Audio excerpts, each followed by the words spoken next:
Hi, my name is Lori, and I am the maternal child health worker for Fort St. James, Takla, and Yakuche, and today I'm going to show you how to make some really simple stained glass sugar cookies.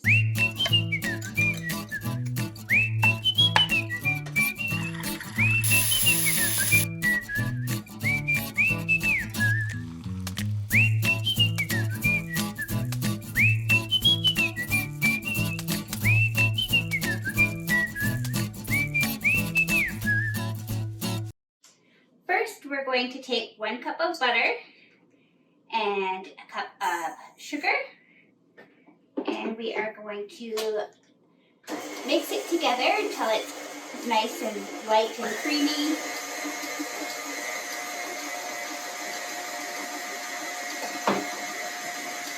And while that's mixing, in a separate bowl, you can take 2½ cups of flour,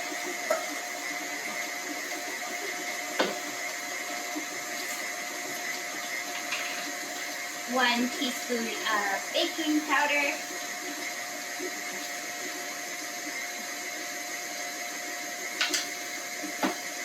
and 1/2 teaspoon of salt,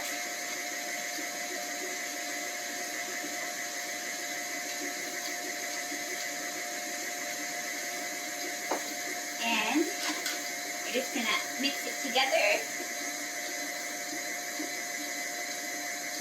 And we can set that aside for later.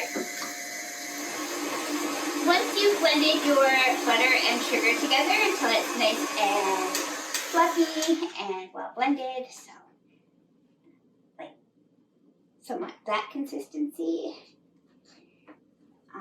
you're going to want to add 1 egg.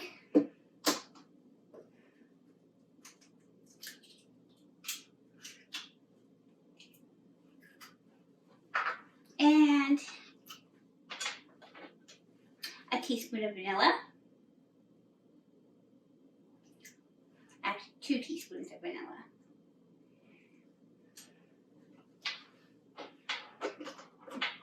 And then you're going to mix this some more until this is all blended as well.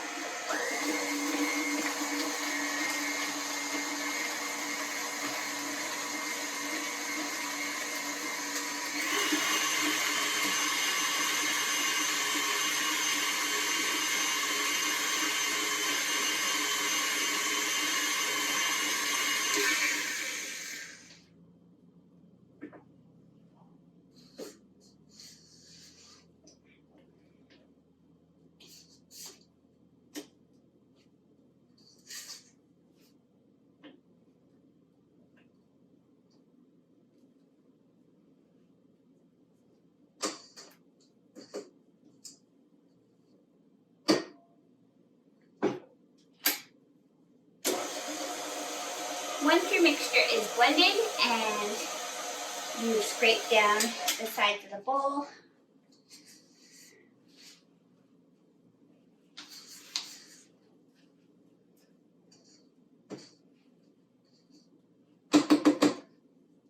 you can now start scooping in the flour and baking soda and salt mixture that you mixed up before. Start adding it in slowly.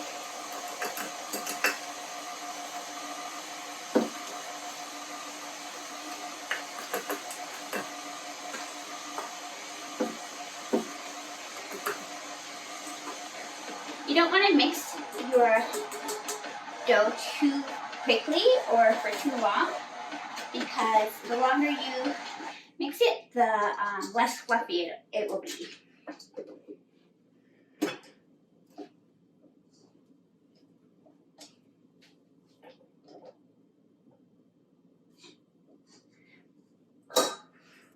Once you've mixed in the flour and it forms a dough, you take about half of your dough and put it on a piece of plastic wrap, saran wrap, press and seal, and it doesn't have to be exactly half.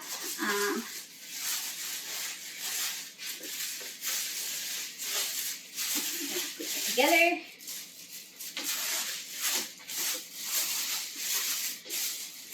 Wrap it up. Then you're going to take the other half and on another piece of plastic wrap, you're going to dump the rest of it on it.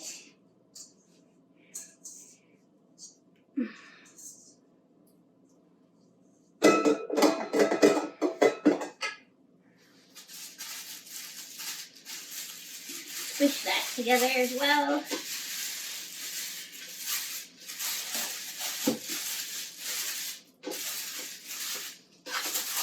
Wrap it up. And you're going to put it in the fridge for about 2 to 3 hours or even overnight if you'd like. Just to chill for a bit before we begin our shakes. So while your dough is chilling in the fridge, you can take some hard candies like Lifesavers, Jolly Ranchers, Suckers, and you're going to want to put them in a bag and you're going to want to crush them up into small pieces. This can get a little messy.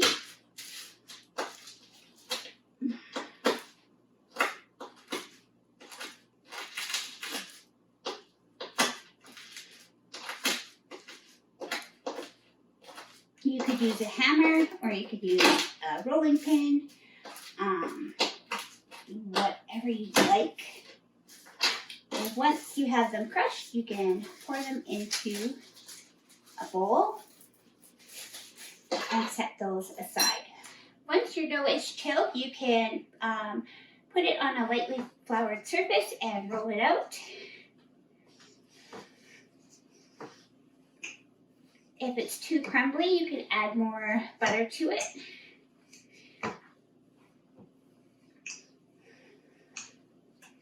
And you're going to want to roll it out to about a half to a quarter inch thickness.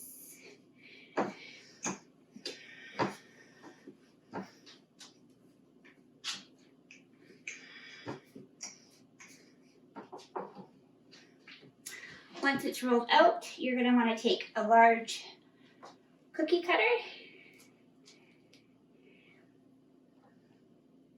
and cut out your shapes and put it on a parchment or a piece of parchment paper on a cookie sheet.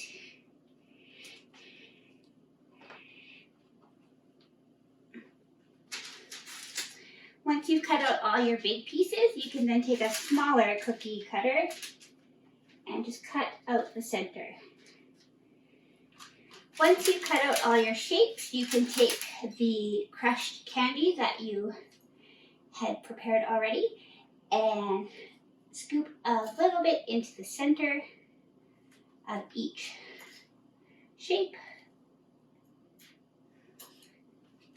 Again, it doesn't have to be even. Once it melts, it'll all even out.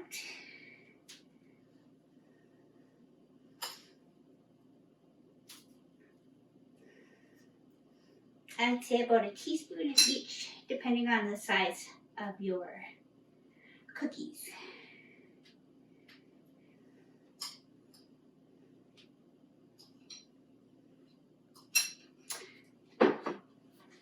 So once you've added all of the candy to the center, you can take popsicle sticks if you'd like, and just put them underneath each shape. And just kind of gently press it on there so it kind of sticks a bit.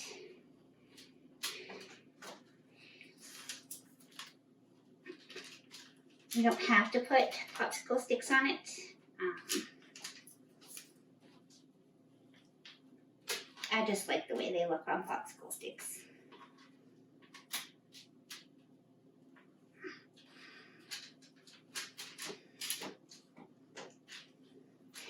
And then you're going to want to put it in the oven at 350 for about 9 to 10 minutes until the candy melts and the edges start to brown. So while your cookies cool on the pan, we can start making the icing. So we need 4 cups of icing sugar. Ooh.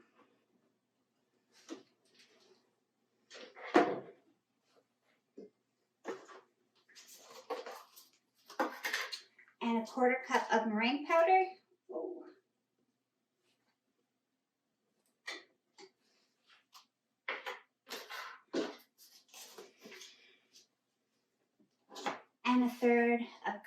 water. And you're going to want to mix these until they're blended.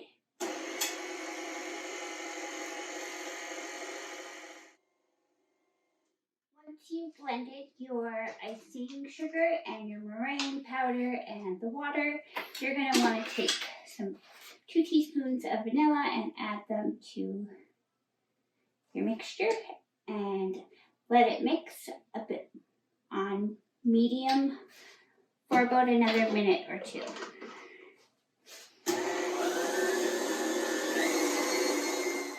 So once you've mixed it for about a minute or 2 and it starts to stiffen up, you're going to want to add some more water, about a tablespoon at a time, just to make it a little bit more easy to work with.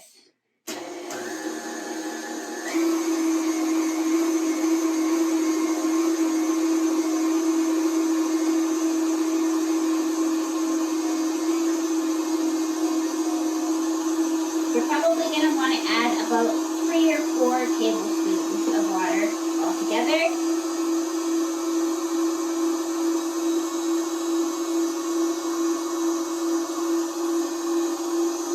And this is warm water we're using for room temperature.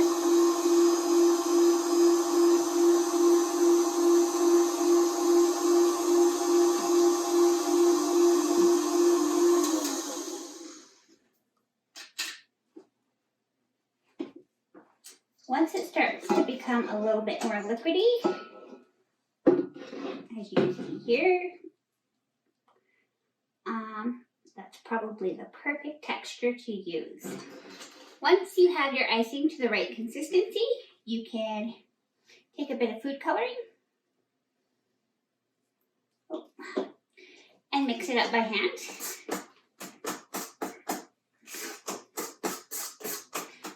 Once the icing is hardened, you could add a ribbon to it if you'd like and give it to a loved one for Valentine's Day.